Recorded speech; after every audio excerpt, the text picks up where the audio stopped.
Assalamualaikum warahmatullahi wabarakatuh. Selamat pagi, siang, atau sore Bapak Ibu dosen dan teman-teman sekalian. Perkenalkan nama saya Aiman Yusuf Wijaksono dengan NIM 0545464111 dari program studi Sistem Informasi semester 3. Pada kesempatan kali ini saya akan mempresentasikan atau menjelaskan hasil tugas dari mata kuliah pemrograman berbasis desktop. Tujuan dari presentasi atau penjelasan ini adalah untuk mengimplementasikan apa yang sudah saya pelajari. Untuk mempersingkat waktu, mari kita ke pembahasan yang pertama. Jadi pada pembahasan pertama ini kita akan membahas beberapa kelas-kelas abstrak seperti menu item, makanan, minuman, dan juga diskon untuk melakukan manajemen secara servis untuk setiap kelas atau kelas abstrak. Di kelas menu ini seperti selayaknya kelas abstrak kita akan mendefinisikan properti-properti apa saja yang kita butuhkan dan juga beberapa fungsi opsional yang dapat membantu aplikasi kita. Seperti di sini kita akan melakukan penambahan menu atau melakukan pendefinisian menu dengan nama, harga, dan juga kategori sebagai properti. Di sini saya juga membuat fungsi tampil menu karena ya tidak terlalu dibutuhkan, saya hanya menambahkan ini sebagai opsional jika memang ingin menambahkan menu atau menambahkan fitur tampil menu sesuai apa yang kita inginkan dengan desain yang kita inginkan. Selain itu, di sini juga ada beberapa fungsi tambahan untuk mendapatkan nama, harga, dan kategori atau masing-masing properti untuk kelas menu item. Setelah itu, kita akan membahas kelas makanan.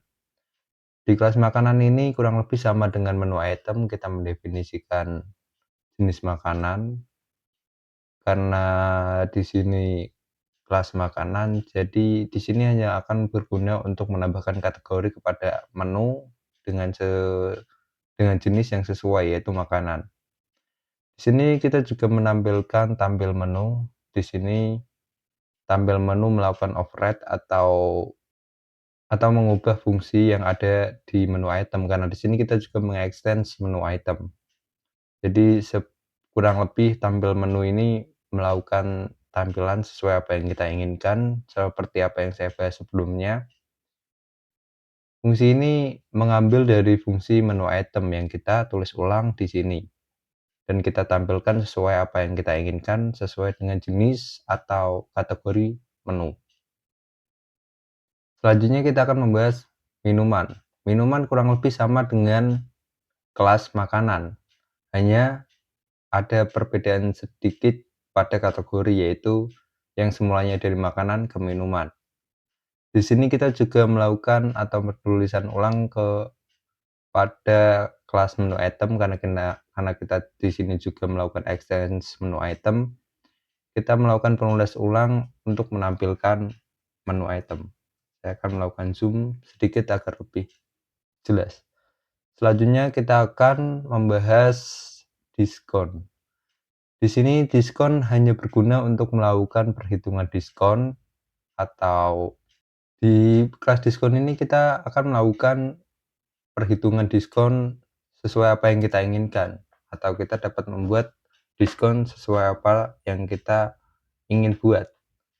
Di sini kita juga melakukan extend ke menu item dengan pendeklarasian presentasi diskon. Ini akan mendefinisikan berapa jumlah diskon yang ingin kita berikan kepada pesanan atau customer. Sebagai contoh, presentasi diskon dapat dicontohkan seperti jika kita melakukan presentasi diskon kurang lebih 10% dari harga sebelumnya. Jadi jika harga sebelumnya 10.000, 10% dari 10.000 yaitu 1.000. Harga makanan yang sebelumnya yaitu 10.000 menjadi 9.000 karena mendapatkan diskon 10% yaitu 1.000. Selanjutnya kita akan membahas kelas yang cukup kompleks, yaitu menu manager.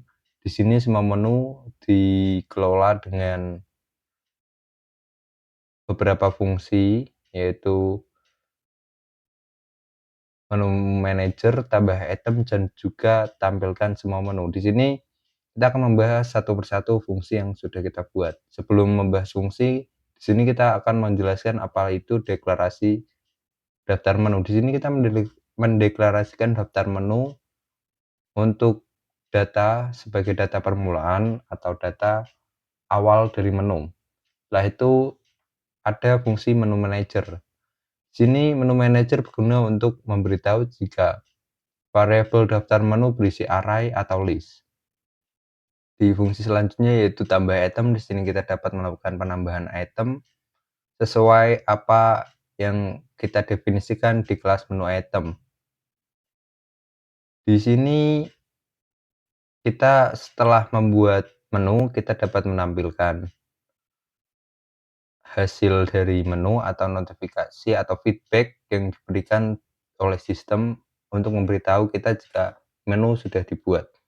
Setelah itu pada tampilkan semua menu, fungsi ini berguna untuk menampilkan semua menu yang ada di daftar menu kita. Mungkin sederhananya semua menu akan kita tampilkan menggunakan looping hingga semuanya selesai dengan beberapa style tambahan untuk memperindah atau memperbagus tampilan. Dan yang terakhir yaitu get daftar menu. Fungsi ini berguna untuk mendapatkan semua daftar menu. Di sini get daftar menu mengembalikan daftar menu yang sudah kita ambil. Setelah itu pada kelas yang terpenting yaitu pesanan, di sini kita akan membahas cukup kompleks karena di sini semua logika pesanan dapat kita jalankan. Di sini kita akan mendeklarasikan item pesanan. Item pesanan adalah pesanan yang dibuat oleh user atau customer sebagai data string dan integer karena item pesanan itu berisi nama pesanan atau item yang kita pesan, setelah itu integer yang berisi jumlah dari pesanan tersebut.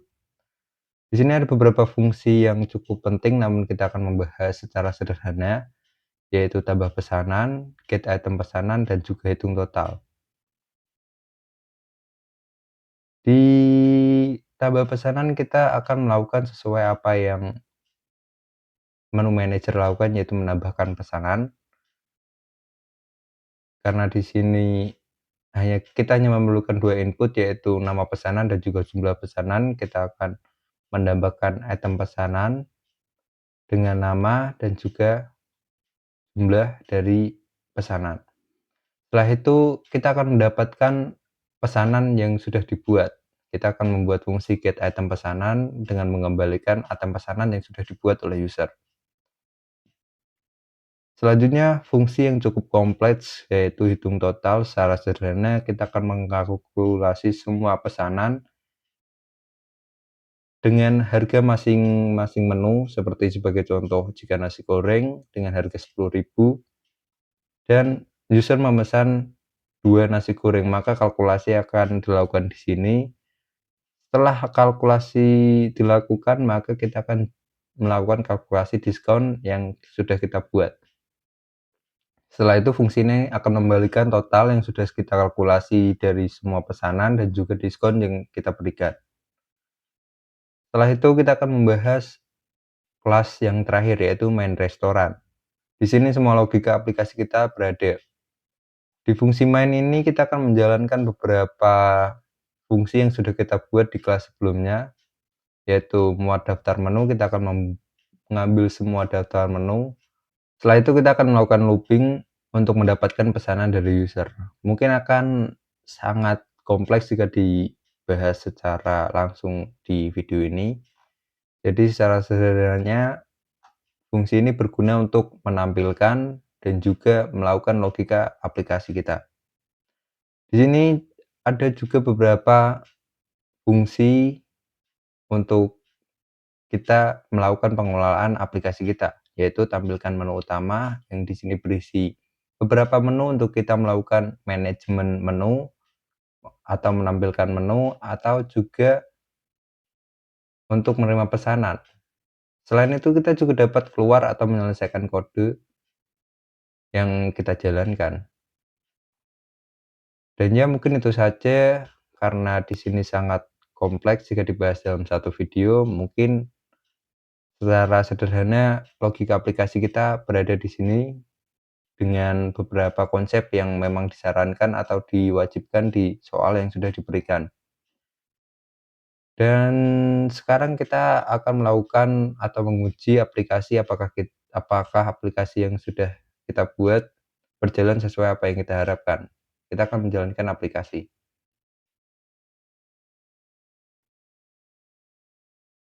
Dan saat aplikasi dieksekusi, pada langkah pertama kita diminta untuk melakukan manajemen restoran. Kita dapat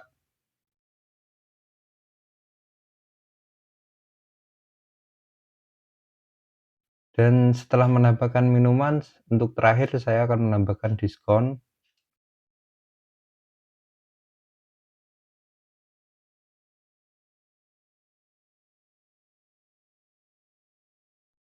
Setelah itu kita akan menampilkan semua menu. Dan di sini menu yang sudah kita buat telah tampil dengan baik sesuai apa yang kita harapkan, yaitu nasi goreng dengan harga 10.000, air mineral 3.000, dan juga diskon gorengan dan juga hari Natal. Dengan persentase mungkin saya salah input di diskon gorengan, namun di hari Natal kita melakukan diskon 3%. Setelah itu kita akan mencoba untuk membuat pesanan.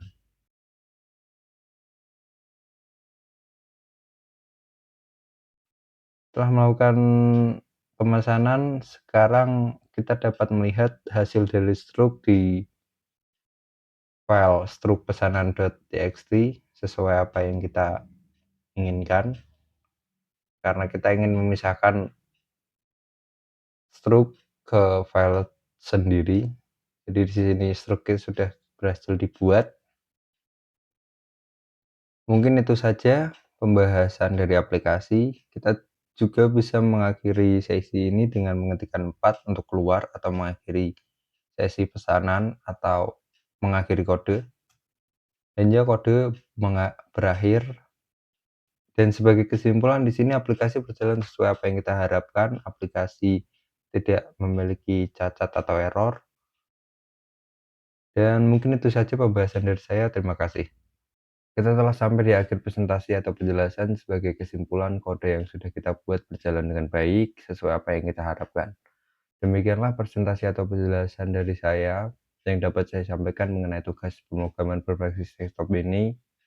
Selanjutnya, saya membuka sesi tanya jawab atau diskusi. Silahkan bagi mahasiswa atau rekan-rekan sekalian, Bapak Ibu dosen yang ingin bertanya bisa langsung bertanya di kolom komentar. Sekian dari saya. Wassalamualaikum warahmatullahi wabarakatuh.